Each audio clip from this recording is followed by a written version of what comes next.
Le plan de vaccination de l'Union européenne est enfin sur les rails.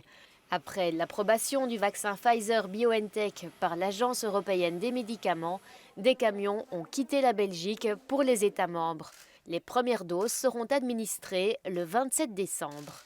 Toutefois, des critiques ont été formulées quant à la lenteur du processus en Europe. Depuis le tout début, nous avons dit que nous ne sommes pas dans une course avec d'autres pays. La seule course dans laquelle nous sommes tous est celle contre le virus. Nous avons maintenant un portefeuille très diversifié de 6 vaccins potentiellement efficaces et nous sommes en train de les négocier. L'objectif est de faire en sorte que lorsque le vaccin sera approuvé par l'Agence européenne des médicaments, tous les États membres y auront accès.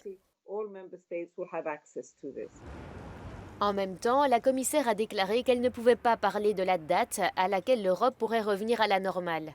Elle a souligné que cela ne va pas changer du jour au lendemain et que cela sera directement lié au nombre de personnes vaccinées. Ce ne sont pas les vaccins qui vont sauver des vies, ce sont les vaccinations. Et je voudrais demander aux citoyens de croire que la manière dont nous avons progressé est telle que nous disposons d'un vaccin sûr et efficace et qu'ils doivent répondre à cet appel pour être vaccinés lorsque ce sera leur tour dans leurs États membres. Voyez-vous un risque d'une troisième vague après Noël ? Bien sûr, nous sommes très inquiets de ce que cela signifierait si les mesures sont assouplies trop rapidement à Noël et au Nouvel An. Nous en avons vu les répercussions par le passé. Nous ne pouvons pas nous permettre une nouvelle augmentation du nombre de cas parce que nous assouplissons les mesures. Il y a 2 semaines, toutes les 25 secondes, un citoyen de l'Union européenne perdait la vie à cause du Covid-19. Ce sont nos citoyens, ce sont des histoires, ce sont des familles.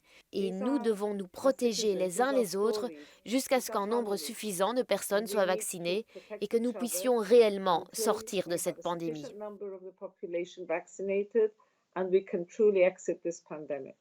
Okay, Commissioner, thank you very much for your time. Thank you so much.